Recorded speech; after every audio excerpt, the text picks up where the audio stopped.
So welcome back, and basically what I want to do is continue on where I left off before and posing the question, what is it that we can do? What can be done to mitigate the ethical concerns that are associated with DAOs, to deal with the risks that were highlighted in the last video or the last recording?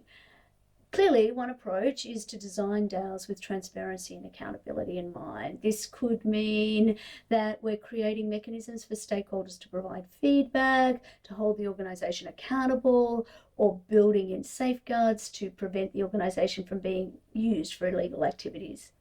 Another approach would be to incorporate ethical considerations into governance structures of the DAO. For example, the DAO could have a code of conduct that sets out the ethical principles and values that the organisation is committed to upholding, and these could be reviewed regularly. The organisation could also have an independent ethics committee, perhaps, or an ombudsman or similar, that's responsible for overseeing its ethical standards. But is any of this actually practical? Typically, token owners put forward proposals about DAO's operations, and then the community will vote on each idea. So it's not unusual for a lot of discussion and ideation to occur around the proposals on messaging platforms like Discord or Twitter. If the final vote is in favour of the proposal, a smart contract is going to enforce the activity. Of course, voting procedures are going to differ from one DAO to another, and some of them are things like simple majority. Some of them have quadratic voting, in which case a person will get an allocation of votes and then can place more than one vote for a proposal if they strongly support it. Information related to issues like currency transactions and internal decisions are available for everybody to see on a blockchain. This transparency forms part of the basis for trust amongst the members, but it also can end up with inequity between members. One of the discussions in the podcast discussion that I've asked you to listen to, looking at the governance issues, talks about the potential for inequity. The more money you have, the more tokens you can buy, the more votes you get.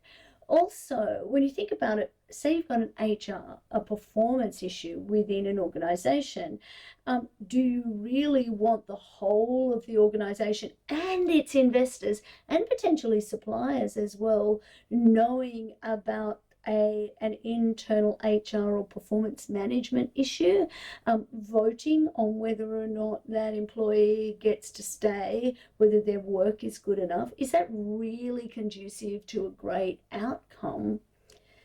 An important feature in the DAO process is that voting mechanisms are defined in advance, which means in a blockchain immutable environment that they can't easily be modified. Of course, that's completely different from what happens in a traditional organization, where a CEO or a CFO can effectively ignore consensus when they're making a decision. In a DAO, the community votes on activities like spending money, though the scope of the decisions that can be made this way is way more limited than in a traditional organisation. Once everyone agrees to the rules, there's no ambiguity or wiggle room in how they're applied. But the nature of a corporation is such that when corporations were developed, think back to Solomon and Solomon, effectively a corporation is an artificial mechanism that allows a gentleman to take a risk with another gentleman's money.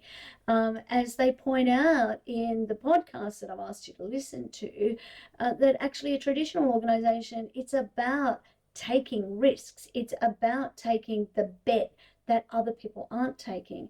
If we rely on a consensus mechanism in a very large DAO, we're always going to get the average outcome. And as in the Smart Cities TED Talk, you see, the transparency that arose with the group that came together as a DAO to try and buy the US Constitution was probably the downfall of that particular investment decision, because the transparency meant that other people knew how much they could spend and what their voting or their bidding strategy would be. Adhering to smart contract enforced decisions means a DAO is less suited to commercial situations with a lot of ambiguity, or those where success comes from organizational dynamism, being organizationally dynamic. Dynamism is a word I've never been able to say. The ability to adapt to subtle changes in market conditions, including early stage markets that are being formed for innovative product and services. This is what corporations and traditional management is really good at when it's done well. And it's really hard to see how a DAO can come in and replace that, given the nature and the timing required for the consensus mechanisms to work. So at early stage, particularly in business, entrepreneurs need to make judgments using incomplete data. They're often iterating at speed. Silicon Valley, right? We're hearing pivot all the time. Is that actually realistically possible using a DAO? To me, it doesn't look so, but it's really interesting to think about this question. And writing detailed smart contracts to support the work is going to be really difficult, if not impossible. One of the things that makes lawyers valuable is our ability to consider and foresee risks and try and address them in traditional contracts. Often it's experience in an industry that allows us to do that, but we know that we can't foresee every potential circumstance. And so while the idea of a smart contract that has a clear path for every different situation that it can execute is really, really intriguing to me, really fascinating. To the extent that we can do it, I think we should do it. It will save a lot of time and effort and money. But for many, many contracts, that's never going to be possible. And that all we can do is highlight and identify the most important risks. So basically on this slide, I've tried the slide here. I hope I've spoken about all of these things yet. I might not have. I think there are a couple of issues that we need to think about. So just in summary, we need to think about the voting mechanisms. More tokens, more votes, that might not always be the right best thing. I think decision fatigue and guaranteeing engagement are kind of two sides of the same coin. How do we make sure that the people who need to vote, who need to be involved in the decision making, do in fact get involved? I've raised some issues about whether transparency is always appropriate and always useful. It can be commercially damaging, and also we've got to think about humans who are involved. I think total transparency in a HR environment, maybe I'm just haven't got my head into the space yet, but I can't see how that can work in a productive and kind and human-centered way. But on the other hand, in large organizations, it can be really difficult to know who to trust. But also in a decentralized environment, actually, do you know the motivations behind what it is that people are putting up proposals for? And of course, we're still in the Wild West here. It kind of amuses me that the CityDAO is buying up property in Wyoming, and it is Wyoming that has opened up its laws to allow for DAOs in a more useful way, because that's cowboy country, right? And this is cowboy country. There are a lot of people who have been punting on crypto and on tokens. They don't necessarily know what it is that they're doing or how they're staking or what any of that means. Just having a go, they're trying to make a little bit of money. And again, do you really want those people making decisions about the future of your business? Of course, one of the biggest risks that we have is this high level of uncertainty about the regulatory status. As an emergent form of commercial organisation, DAOs are not yet fully accounted for in a legal sense, and many are pushing traditional boundaries. For most jurisdictions, there are questions around issues like how a DAO should file and pay taxes, or how can it sign a legally binding contract? Can it sue? Can it be sued? The majority of existing DAOs are unregistered and have really uncertain legal status. And so they're really considered sort of illegal rather than illegal. This certainty could be detrimental to the development of DAOs, but uncertainty could be detrimental to their development. But conforming to existing rules is also really difficult. As we were talking about in recording number 4, trying to plug this square peg into a round hole could be really difficult. The very nature of a decentralized organisation means that there's no need for officers and directors, but these people are important. Those roles are really important in organisations because they make decisions and they take responsibility, especially when things start to go awry. The transnational membership base of DAOs adds to the legal complexity of these organisations or groups. Knowing who you're dealing with is an important foundation for most economic activity as well. In the last couple of years, we've seen internationally a range of prohibitions against dealing with Russian money, for example. But when you're in a DAO, and the concept of anonymity and pseudonymity means you can't for sure know who you're dealing with. You may well be breaching those laws without having any way of finding out whether or not you're dealing with the people that you think you're dealing with, or not dealing with the people that you're not allowed to deal with. The foundation of knowing who it is that you're dealing with makes it possible for entities to sue, to be sued, to enter into contractual agreements, as well as to acquire, hold, develop, and dispose of property rights. Traditional corporations meet this identifiability standard and have long been recognised as right and duty-bearing units. In other words, they're subject to rights, they have rights, they have liabilities that are defined by the legal systems in which they operate. Most jurisdictions around the world require a company to provide a unique name or a company identifier of some sort. They need to have a physical office address. They need to have at least one director or officer resident in the country so that they can be contacted, that they can answer questions, that they can comply with the law and be held accountable. And so in Australia now, even company directors have a unique identifier number which needs to be entered into a formal business register so people know who it is that you're dealing with. And so we've got these kind of opposing issues that are happening. And if DAOs want to be successful, they're going to need to comply to a certain extent. The case study that I've thrown into you, there's a TED talk from the founder of the CityDAO, which is basically started, so it's Scott Fitzsimmons, started by a tweet that he sent back in July 2021. And basically, this is in response to the state of Wyoming setting a precedent as the first state, so it's an American state, but also compared to nations as well, that's established a set of regulations for decentralized autonomous organizations.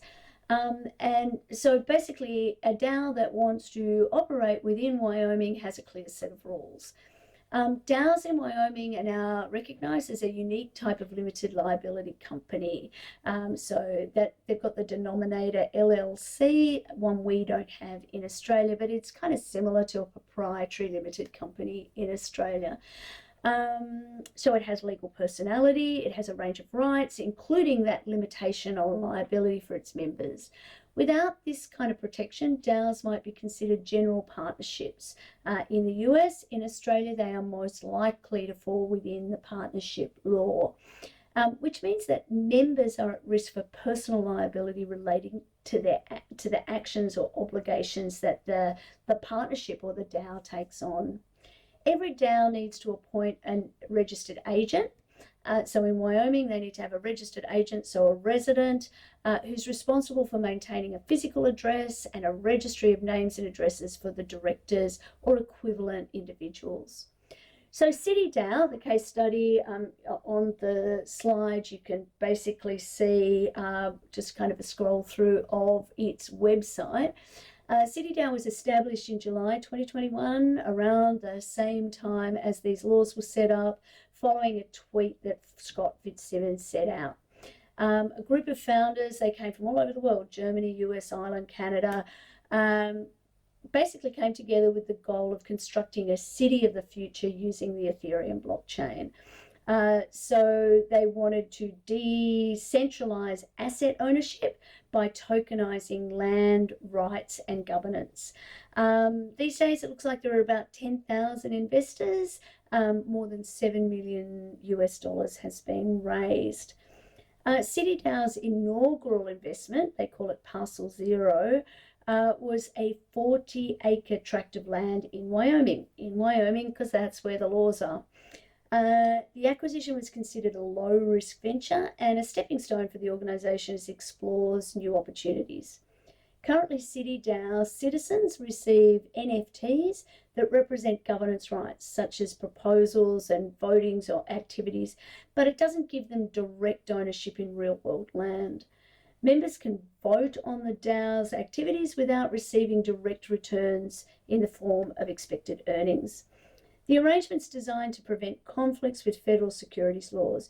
If ownership includes a reasonable expectation of profit derived from others' efforts, remember the Howey test that I mentioned earlier, the US SEC Commissioner classifies it as an investment contract, necessitating adherence to security registration, information disclosure, similar to an IPO.